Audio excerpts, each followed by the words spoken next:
Hi, I'm Tammy Gerhard, and I've been asked to share this morning on this year's topic, which I'm calling Feed Them Well, how the fruit of your words can impact your family.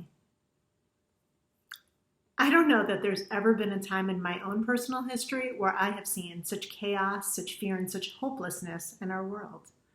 Between the pandemic and all of the social tensions happening in our culture, the pain of the Black community, concern with child abductions and human trafficking, people are living isolated and sometimes terrified lives.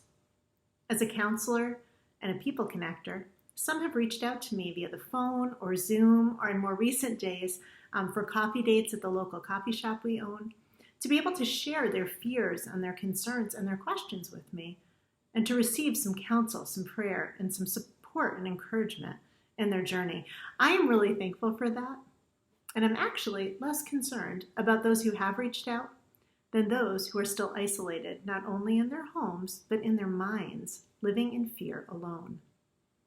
Why am I more concerned for them and their families than those openly experiencing and expressing their pain? Because I know, as Christian speaker Christine Kane once shared, God can't heal what we won't reveal. I know that the enemy of our souls loves to keep us in fear and isolation so that he can stir things up within us until we are releasing it in our facial expressions, our words, and our actions, just like a pressure cooker. One moment, we're just hanging out with our family, and then next, a simple action on the part of our husband or child causes something to erupt in us, and all of a sudden we're rolling our eyes and yelling, and it's like Mount Mama has exploded. Just like a bottle of soda that's shaken a little at a time with no one opening the top to release pressure little by little. The slightest thing can cause that top to pop off and the soda explodes all over and sprays whoever is in the path of it.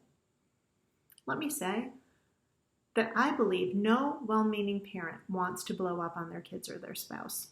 But sadly, it happens way too often, especially in times of stress like we've all been under. And once those words come out of our mouth or those actions take place or those facial expressions begin to radiate anger and contempt, there's not much we can do. The damage is done. Wounds in our kids or our husband are the natural response, and a brokenness in our relationship comes as a result, and that can be hard to mend. They say that it takes years to build trust and only moments to lose it. And while kids are naturally resilient and want to believe the very best about their parents, those harsh words and actions, especially if they pile on over time, leave deep wounds that can show up throughout their life in many damaging ways. I work with many young adults who are still suffering through the pain of trauma like that from their childhoods. It impacts their future relationships and ways of thinking about themselves, about others, and about the Lord. I am deeply convinced that we, as parents right now, at whatever stage our kids are at, hold the key to protecting them from this fate. And just like in their physical development, the answer is what we feed them. Proverbs 18:21 in the Amplified Version reads, "Death and life are in the power of the tongue, and those who love it and indulge it will eat its fruit and bear the consequences of their words." The Message version of this same verse reads, "Words kill, words give life. They are either poison or fruit, you choose." Now, as I said, no good parent is going to want to poison their family, right? The proverb is true, however, in that we will bear the consequences, good or bad, of our words, especially in our closest relationships. The question, which I've personally, as a mama of 3 and spiritual mama of many others, discovered, is in the growth of fruit in my own life. If I'm stressed and angry, bitter, fearful, hurting, and I feed those things in my life, instead of bringing them into the light in community and with the Lord, allowing them to be pruned from my mind and my heart, I will find myself naturally operating out of them in all of my relationships with others. And the end result, for me, often a lot of tears, guilt-leading statements, or angry words and actions. In some other people, it doesn't directly impact their family in that way, but it indirectly begins to leak out in outside actions. Things like jealousy, drunkenness, rebellion towards authority, sexual immorality, things like that. The whole list is in the book of Galatians 5, verses 19 to 21. They call it the acts of the flesh. What it is the fruit of living a life apart from the Lord, separate from the love and support of his people, and harboring those kinds of thoughts and feelings deep in our hearts. Remember, whatever we feed, good or bad, will grow within us, and whatever we starve will die. So if we want good fruit to grow in our lives so that we can feed those we love with healthy, life-giving things, we must first begin by looking at how a healthy plant grows. Now, I don't know about you, we got a little bored in the pandemic, and so we planted our first garden here. Now, we hit some bumps. One big one was a groundhog, little but mighty, who came and ate all of our healthy fruit. He was like the enemy, prowling around seeking to devour that which was good. Probably a talk for another year, but our answer to that was to put up protection in the form of a fence. Lesson here: protect yourself decisively from the enemy when you see him attacking an area in your life. Cut him no slack. Okay, the second big bump that we hit, which applies to what I'm sharing today, is that some of our plants didn't get planted deep enough within the soil, so their roots didn't go deep, and the branches didn't end up healthy enough to carry full, healthy plants. They ended up weak and disconnected from the vine, and the fruit just did not grow. That, my friends, is what can happen to us if we are not constantly tending to our minds and our hearts daily. John 15:5 tells a story of when Jesus spoke to his disciples, and this is what he said. He said, "I am the vine, you are the branches. If you remain in me and I in you, you will bear much fruit. Apart from me, you can do nothing." What kind of fruit will you bear, you might wonder, staying rooted to Jesus? Galatians 5:22 to 23, which comes right after the passage about what the acts of the flesh are that I shared earlier, tells us what the fruit of the Spirit looks like. And it looks like things we would want our family and ourselves to look at like. It looks like love, joy, peace, patience, kindness, goodness, faithfulness, gentleness, and self-control. Like I said, that, my friends, is what every good parent wants to feed their family. I know I do, and I bet you want it too.